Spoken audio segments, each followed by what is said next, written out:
want all that money ringing.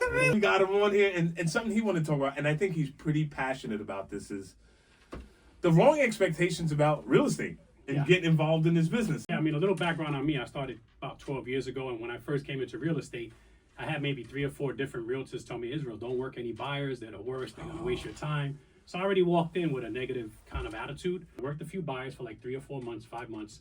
And I was like, man, they're not too far from the truth, right? But there's a reason why that happens. Maybe there's something I'm doing wrong. I was doing a lot of things wrong. And I rethought all my systems. I realized I was running out with buyers that were not pre-approved. So as soon as I took a step back and I started vetting the buyers. That's right. I started bringing the buyers into the office and saying, all right, you know what? This is the process. Yeah. This is what you need to put down. Where are you in the home buying process? That's right. Got them pre-approved, shot up like a rocket. And I think one of the things real estate agents really should take into consideration is that we got to stop looking at buyers as buyers, sellers as sellers. How about humans? How about people? Let's stop labeling them. Yeah. Labels. And like you said, the buyers are liars, the sellers are yellers, right? So remember, everybody has different things going on in life. That's right. Sometimes you're dealing with a buyer. Maybe he's not the friendliest, or maybe he has an expectation that's a little lower than you expect. We have to seek first to understand. Of course. You know, you can't just run it like, this guy's crazy. You know? But let's keep it real. We got to keep it real, folks. There are some crazy ones out there. I'm not gonna be like, oh, there's always a reason. And the reason is you're crazy too.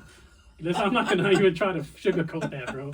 There's some people you can't talk to. There's some people that you literally, they don't want to hear nothing you got to say. Those are the ones you send a text and an email to. Only. Bro, they're the ones that call me at 11 o'clock at night. I want to see a house. I'm like, bro, it's 11 o'clock at night. Like, you serious right now? You know, so yeah, that's a small percentage like that, but it is a percentage like that. Now, something I know you're also very passionate about when you talk about people or agents like ourselves getting into business is, what should the agent it's work. It's going to be work. It's a lot of work. It's a lot of work. You know, that's what I was talking with you before. It was like, this is work. If you think that you're going to come in and cash $20,000 checks, which you will, right? But you got to do the work. But you got to put in the work. See, the problem is, I always say it real simple. People want to make money, but they don't want to work. And you have to set the expectation when they come into the office, like they want to be a realtor at a specific location. Like, don't just tell them all the good stuff about real estate. Tell them all the bad stuff. Let them know, listen, this is what can happen.